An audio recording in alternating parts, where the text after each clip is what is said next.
Selamat datang di channel saya Serangga Gatal. Jangan lupa di subrek, like and share. Mimin doakan semoga kita sehat semua. Oke, kita mulai. Pria tua berambut putih berjubah merah itu benar-benar berubah warna dan merasa merinding di hatinya. Kengerian Ye Luo dan Hades terlihat jelas bagi semua yang hadir. Tapi siapa yang mengira bahwa Su Yi, yang telah menyaksikan pertempuran dari kejauhan, akan begitu kuat? Dengan satu pedang, 13 kaisar dihukum mati. Adegan berdarah ini juga sangat memengaruhi pikiran para kaisar itu. Dan kemudian, jeritan melengking terdengar. Ah! Sebuah pembangkit tenaga listrik misterius yang bekerja sama untuk menangani Ye Luo ditebas kepalanya oleh pedang yang tak tertandingi. Hampir pada saat yang bersamaan, tangan giok Hades yang ramping dan halus bermekaran seperti bunga teratai, membentuk segel ajaib. Boom! Sialan! Bagaimana bisa? Terjadi teriakan marah di lapangan, dan situasi menjadi kacau balau. Pria tua berambut putih berjubah merah itu benar-benar menyadari bahwa itu tidak baik, dan wajahnya pucat dan berteriak, mundur. Air pasang sudah berakhir. Dalam analisis terakhir, mereka tidak menyangka bahwa pihak lain hanya 3 orang, tetapi kekuatannya lebih menakutkan daripada yang lain, dan yang lain lebih dari langit. Dan hasil dari meremehkan musuh adalah meskipun mereka banyak dan kuat, mereka sekarang dikalahkan. Mau pergi? Tidak ada pintu. Pria tua berjubah Konfusianisme berteriak keras, menyerang dengan seluruh kekuatannya, dan menjepit lawan. Pada saat yang sama, Ye Luo dan Hades juga tidak membuat reservasi dan tidak berniat untuk membiarkan lawan mereka pergi dengan mudah. Adegan menjadi semakin kacau. Para kaisar kerajaan Xuanzhou itu semua panik, melihat bahwa kekuatan alam misterius dan terpencil itu ditahan dengan kuat, tidak dapat dievakuasi, dan membuat mereka dalam dilema. Melihat ini, Su Yi tidak lagi ragu-ragu dan langsung menembak. Puff! Sebuah lubang berdarah muncul di antara tenggorokannya. Kemudian, seluruh tubuhnya tiba-tiba meledak seperti gelembung, berubah menjadi abu di seluruh langit. Ini. Ye Luo tersenyum kecut. Dia tidak ragu-ragu, dan berbalik untuk membunuh kaisar kerajaan Xuanzhou itu. Saat Su Yi berjalan di lapangan, energi pedang yang tak tertandingi naik ke udara, seperti sabit yang memanen mayat hidup. Dalam sekejap mata, dibutuhkan alam hantu misterius dan beberapa Xuanzhou. Ranah kaisar dipenggal di tempat. Ini terlihat menakutkan. Pemuda itu berjalan di medan perang dengan satu pedang, dan seseorang akan mati. Sikap acuh tak acuh membuat musuh-musuh itu hampir roboh. Benar saja, setelah orang ini selamat dari bencana aneh menjadi kaisar, Taoismenya telah berubah dari masa lalu. Jantung Pluto bergetar. Dia pernah menyaksikan betapa aneh dan menakutkannya bencana terlarang yang dibawa Su Yi ke panggung reinkarnasi. Pada saat ini, dia akhirnya merasakannya. Ini tak tertandingi. Namun, Pluto tidak terkejut. Karena pihak lain adalah Master Pedang Xuanjun, dia adalah legenda pertama yang telah menembus rahasia reinkarnasi dan menyadari reinkarnasi di tahun-tahun sejak zaman kuno. Melihat ke seluruh dunia, melihat masa lalu dan masa kini, hampir tidak ada yang bisa menandinginya. Sial, kalian tahu siapa aku? Di medan perang, raungan marah lelaki tua berambut putih berjubah merah itu terdengar. Ternyata dengan pertempuran Su Yi dan kerja sama Ye Luo dan Hades, musuh di lapangan hampir terbunuh. Darah kental bercampur dalam semburan kehancuran, menggemparkan dunia. Pada saat ini, hanya lelaki tua berambut putih berjubah merah dan seorang lelaki parubaya berjubah kuning yang tersisa untuk melawan. Berani mengancam kami ketika kematian sudah dekat? Apakah Anda tahu identitas kami? Ye Luo mencibir. Ketika kami berbicara, dia sudah bergegas untuk membunuh, dan dalam sekejap mata, dia membunuh jubah kuning setengah baya. Adapun Su Yi dan Hades, mereka terlalu malas untuk mengambil tindakan. Siapa kamu? Pria tua berjubah merah dan berambut putih itu menunjukkan keputusasaan, melawan dengan liar, seolah-olah dia tidak tahu jawabannya, dan tidak akan rela mati. Bibir merah Pluto menunjukkan senyum jenaka. Saya, di zaman kuno, para biarawan di dunia bawah memanggil saya Pluto. Pluto. Seperti disambar petir, lelaki tua berambut putih berjubah merah itu akhirnya mengerti, dan tangan serta kakinya menjadi dingin. Tidak heran aku sangat kesal hari ini. Dia menghela nafas. Pluto. Eksistensi menakutkan yang mampu bergulat dengan dunia bawah di zaman kuno, mitos kuno yang membuat ratusan juta makhluk hidup gemetar. Apa gunanya dikalahkan olehnya? Namun, sebagai perbandingan, aku hanya tiruan sekarang. Jika aku jadi diriku sendiri, aku khawatir akan sulit untuk membersihkan kalian semua. Pluto menghela nafas. Jika itu adalah dewanya di sini, mengapa repot-repot? Pria tua berambut putih berjubah merah itu tiba-tiba menyadari sesuatu. Matanya tiba-tiba beralih ke Sui dan Ye Luo, dan sebuah pikiran muncul di benaknya, kedua orang ini. Apakah mereka bahkan lebih besar daripada Hades? Tunggu sampai dia mengerti. Boom! Ye Luo tiba-tiba mengerahkan kekuatan, pedang menghancurkan tubuh lelaki tua berjubah merah dan berambut putih itu, dan darah menyembur keluar. Dalam jeritan kesakitan, arwah lelaki tua berambut putih berjubah merah itu naik ke udara. Dia terhuyung-huyung dan berkata dengan ekspresi muram, "Semuanya, bisakah kamu membiarkan lelaki tua itu mengerti?" Melihat ini, Pluto memandang Sui dengan sepasang mata bintang yang menawan, dan melihat bahwa Sui tidak keberatan, dia berkata dengan lembut, "Teman Tao yang membelah tubuh Tao Anda adalah Xuan Junjian. Murid sejati Tuhan. Murid Master Pedang Xuan Jun." Roh primordial lelaki tua berambut putih berjubah merah itu bergetar, tidak bisa dipercaya. Dan lelaki tua berjubah Konfusianisme itu terkejut. Murid-murid itu cukup untuk membuat barang antik lama di Taoisme top dunia menjadi menakutkan. Bagaimana dengan dia? Pria tua berambut putih berjubah merah itu memandang Sui tanpa sadar. Kali ini, tanpa menunggu Hades berbicara, Ye Luo berkata dengan sungguh-sungguh, "Itu tuanku." Guru? Murid guru Xuan Jun? Tunggu. Dia adalah Master Pedang Xuan Jun. Pria tua berambut putih berjubah merah itu tiba-tiba melebarkan matanya, hanya untuk merasa seperti ribuan petir menyambarnya, dan seluruh orang itu muncul dalam keadaan linglung. Kaget, tidak percaya. Dan banyak lagi. Pria tua berjubah Konfusianisme juga tercengang, dadanya naik turun tajam, dan dia dikejutkan oleh kebenaran yang dipelajari secara tidak sengaja ini. Ketika dia berada di benua Changqing, dia telah melihat segala macam hal luar biasa tentang Sui. Tapi dia tidak pernah membayangkan bahwa pemuda berjubah muda yang baru berusia belasan tahun akan benar-benar menjadi orang pertama di Kendo yang pernah mendominasi hutan belantara besar. Tidak heran pegadaian di surga, bahkan roh-roh itu kagum padanya, dan tidak heran keluarga Cui, yang menderita bencana pada malam festival Lentera, bisa untuk menyelamatkan diri dari bahaya. Pria tua berjubah Konfusianisme akhirnya mengerti saat ini. Sword Master Xuan Jun. Jadi rumornya tidak salah, memang ada reinkarnasi di dunia bawah ini. Orang tua berjubah merah dan berambut putih itu kehilangan jiwanya, dalam pertempuran hari ini, seseorang nih, dapat dikalahkan oleh Tuan Su, tetapi juga, mati. Omong-omong, dia melirik Sui, Hades, dan Ye Luo dari kejauhan, menghela nafas, dan jiwanya tiba-tiba terbakar, berubah menjadi abu tak berujung dalam sekejap. Hanya desahan itu yang bergema di dunia untuk waktu yang lama. Hanya Pluto yang cukup membuat orang putus asa, belum lagi legenda legendaris Zhengjian lainnya yang menekan langit. Ini membuat lelaki tua berambut putih berjubah merah itu tidak lagi memiliki keberuntungan di hatinya, dan dia sepenuhnya menyadari bahwa dia ditakdirkan untuk mati hari ini. Jadi dia memilih untuk bunuh diri. Dengan cara ini, bisa dianggap menyelamatkan jejak wajah terakhir. Pluto tercengang, kekuatan rekan Taois Anda benar-benar menakutkan, dan dia benar-benar membuat orang tua dengan Taoisme di tahap tengah alam neter mendalam ini bunuh diri. Adegan ini memang terlalu mengejutkan. Seberapa putus asa memilih untuk menghancurkan diri sendiri? Pada akhirnya, lebih baik mati. Lebih baik daripada dibunuh oleh seseorang. Malam menjelang. Dia tidak punya simpati.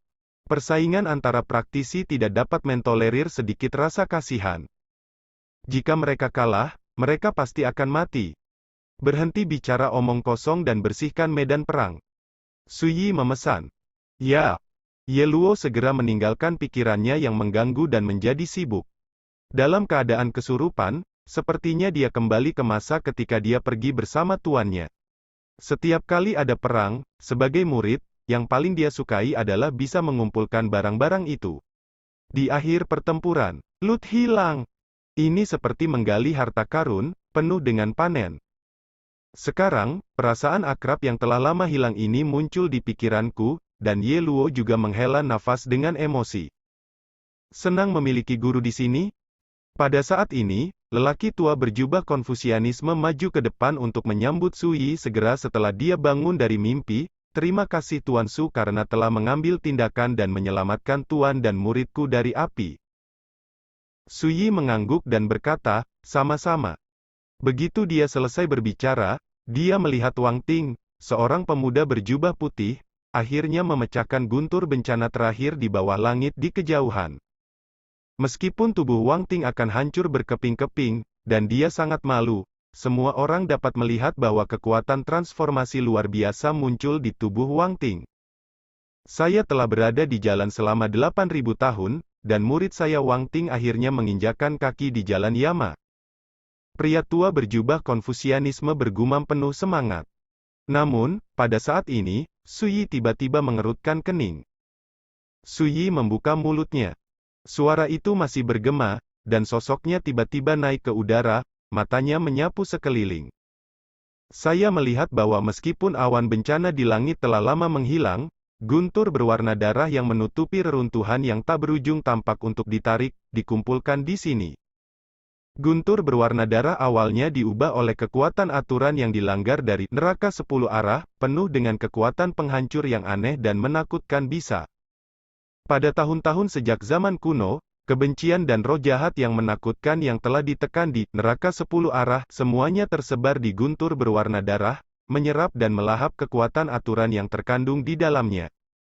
Inilah mengapa peninggalan pemakaman dianggap sebagai kawasan terlarang. Apakah itu guntur berdarah, atau hantu menakutkan dan roh jahat yang tersebar di area terlarang ini, mereka sangat menakutkan, cukup untuk membunuh kaisar dengan mudah.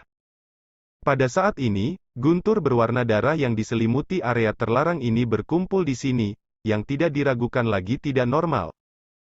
Ternyata diarahkan ke Wang Ting, sepertinya jalan Yama yang dilaluinya tidak hanya ditakuti oleh musuh besar dan kebencian itu, bahkan kebencian dan roh jahat yang menakutkan yang tersebar di area terlarang ini tidak dapat mentolerir kemunculan kembali orang kuat yang mengendalikan jalan Yam. Su Yi samar-samar mengerti. Guntur merah datang dari segala arah, suara gemuruh satu demi satu. Pada saat ini, Ye Luo, Pluto, dan lelaki tua berjubah Konfusianisme juga memperhatikan perubahan ini, dan hati mereka tidak bisa membantu menjadi menakjubkan. Ambil muridmu, biarkan aku yang memimpin, dan tinggalkan tempat ini dulu. Su Yi membuat keputusan yang menentukan. Segera, lelaki tua berjubah Konfusianisme melangkah maju, membawa muridnya Wang Ting, dan Su Yi dan yang lainnya untuk masuk lebih dalam ke area terlarang ini hanyut. Di perjalanan, saya melihat guntur berwarna darah seperti semburan lava mendidih, dengan liar bergegas menuju Su Yi dan yang lainnya, seperti bayangan. Selain itu, di jalan di depan Su Yi dan yang lainnya, juga ada petir berdarah yang menerjang ke arah mereka, langsung mencegat mereka. Sepotong petir berwarna darah menerkam gigi dan cakarnya seperti cabang pohon, membunuhnya dengan keras. Void seakan terkoyak, dan fluktuasi kekuatan destruktif mengubah warna dunia. Su Yi mengayunkan Immortal Hammer dan menyapunya melintasi langit, memecahkan petir berwarna darah yang datang di Destruction. Tapi petir berwarna darah itu berderap dan datang, menghalangi jalan ke depan seperti lautan tak berujung. Ini benar-benar menyedihkan. Ye Luo dan Hades ngeri. Tanyakan pada diri sendiri, jika Su Yi tidak memimpin, mereka akan segera dievakuasi dalam menghadapi pembunuhan berbahaya seperti itu. Bagaimana bisa, pembunuhan ini jelas ditujukan kepada muridku Wang Ting. Pria tua berjubah Konfusianisme itu berubah dan dia terkejut. 10 kuil Yama pernah menekan neraka dari 10 penjuru di sini, dan sekarang jalan Yama telah muncul kembali di dunia, menderita serangan balasan seperti itu. Tidak mengherankan. Su Yi berkata, dan bergegas maju dengan seluruh kekuatannya. Petir dan guntur, berdarah. Dari langit, Su Yi seperti kerucut tajam yang tak tertandingi, lahir secara paksa dalam semburan petir berwarna darah. Jalan di tengah dan terbang menuju kedalaman area terlarang. Dalam perjalanan, banyak lagi roh-roh jahat yang ganas menyapu keluar dari guntur berwarna darah, dan menghalangi mereka seolah-olah mereka bukan takut mati. Ini membuat Ye Luo dan yang lainnya gemetar, merasa seperti menerobos neraka berwarna darah asli, penuh dengan infiltrasi aneh pembunuhan manusia. Namun, saat Su Yi mengayunkan Immortal Hammer, semua roh jahat itu dibombardir dan dibunuh, dan tampaknya berbahaya di sepanjang jalan. Sebenarnya tidak banyak kecelakaan yang terjadi. Setengah seperempat jam kemudian, di kejauhan antara langit dan bumi, sebuah gunung besar tiba-tiba muncul, tinggi ke langit, megah dan tak terukur.